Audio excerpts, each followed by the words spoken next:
হুজুর এভাবে ঠেকাতে পারবেন না। আপনার থেকে শত গুণে ঠান্ডা হুজুরের নাম ছিল ডক্টর খন্দকার আব্দুল্লাহ জাহাঙ্গীর রহিমাহুল্লাহ।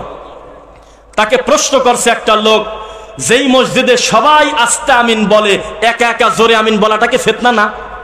যেই মসজিদে সবাই পাটা ফাঁকা ফাঁকা করে দাঁড়ায়, একটা মুসল্লি যায় একজনের সাথে পাও লাগানোর চেষ্টা করাটাকে ফিতনা না?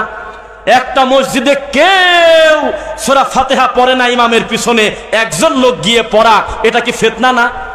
তখন উনি এটা সুন্দর জবাব দিয়েছিল, ও মুরব্বী, আজকের থেকে 50 বছর আগে তুমি কোনোদিন জানো নাই যে ছেলে মানুষ আবার কানেরটা পরে রাস্তায় ঘোরে? সেটাও তুমি মানি নিলে? ছেলে মানুষের এক পাশের চুল লাল আর এক পাশের চুল সাদা, বয়স হলো মাত্র 25 বছর।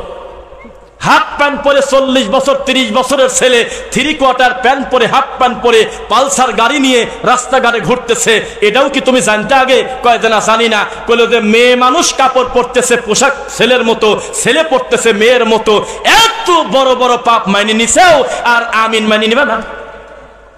রফুলে দাইন মানি নিবে না? এগুলো তো নবীর সুন্নাহ। আমল না করলে চুপ করে বসে থাকো। আমল না করলে কেউ গুনাহগার হয় না, হয়তো নেকিটা কম পালো, কিন্তু একটা লোক আমল করতেছে, বিরোধিতা করার কারণে ঈমান কি অর্ধেক যাবে না পুরাটা যাবে? কথা কি বোঝা যাচ্ছে?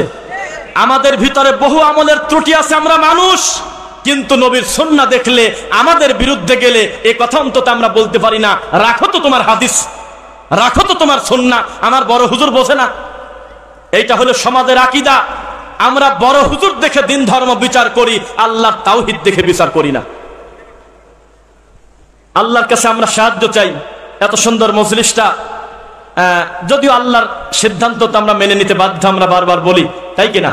আল্লাহ এর ভিতর হয়তো কল্যাণ রেখেছে, আমরা আল্লাহর সিদ্ধান্ত মানি, তবু আমরা একটা তাকবীর দিই, আল্লাহর নামে ধ্বনি হোক, ও রব্বুকা ফাকাব্বির লিল্লাহ। আলহামদুলিল্লাহ, আল্লাহ তুমি কবুল করো, আল্লাহুম্মা আমিন। শোনেন, সুন্নাতি দাওয়াতি কাজ আপনি ঠেকাতে পারবেন না। পৃথিবীর কোনো বিদাতের কোনো দলিল নাই, শুধুমাত্র সুন্নাতি আমলের দলিল আছে ইনশাআল্লাহ। কেউ ঠেকাতে পারবেন না। আল্লাহর নবী সাল্লাল্লাহু আলাইহি ওয়াসাল্লাম যা বলে গেছে হুবহু তাই থাকবে, শরীয়তের কমাবাড়া করার কোনো সুযোগ নাই।